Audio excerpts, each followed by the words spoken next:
Ano nga ba yung mga signs na hindi na kayo magtatagal ng kapartner mo? Una, ayaw niyang pag-usapan yung problema, para sa kanya drama yun, no? Meron po talaga magpa-partner na ang isa ay ayaw talaga ng dramahan, no? Ayaw pag-usapan yung problema pag nag-aaway sila. Ang nangyayari minsan, no, yayakapin na lang, hahalikan na lang, and then sabihin lang sorry. And then, bati na. Kapag po kasi Lods, hindi pinag-usapan yung problema ng partner mo, maiipon lang po na maiipon yan, no? Magbabati kayo, magiging okay kayo, and then kapag nag-aaway po ulit kayo, isusumbat niyo ulit yan. Kasi nga, yan po yung sugat na hindi pa naghihilom, no? Kaya mas maganda pa rin, Lods, na pag-usapan nyo ng kapartner mo yung problema ninyo. So, hindi yung kiss lang, hug lang, and then jer na. Bati na, okay na. No, karamihan po sa magpa-partner, lalo na kung matagal na, no, ganyan talaga yung nagiging setup. Maling-mali po yan. So, kapag ganyan po yung partner mo sa'yo, posible pong hindi po kayo magtagal. So, proceed na po tayo kagad sa number 2. Hindi kayo parehas ng layunin sa buhay. So, kung yung tipo ng partner mo, Lods, no, pinapabayaan ka lang mag-isa, no, na gumalaw, no, parang ikaw na lang bahala dyan. So, wala na siya masyadong pakialam sa'yo, no? Hindi kayo parehas ng goal sa buhay, no? Posible po hindi kayo magtagal. Kasi po kapag sa isang relasyon talaga na magkaiba kayo ng gusto sa buhay, no? So, hindi po kayo compatible. Sama nga kayo, pero hindi kayo masaya.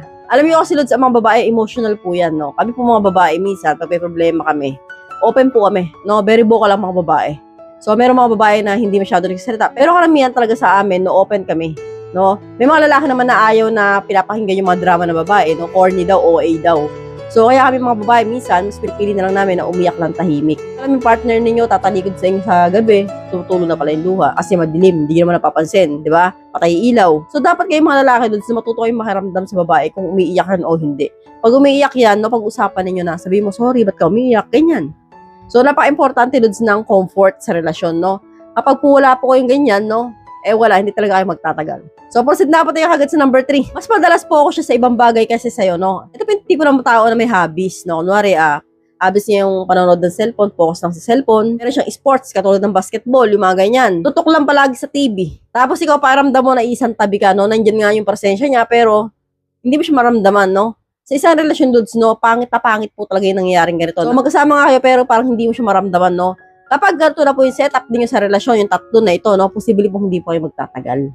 Kasi po kayo po yung mag-couple na magkasama nga, pero sa totoo, wala pong spark yung relasyon ninyo, no? Walang kilig.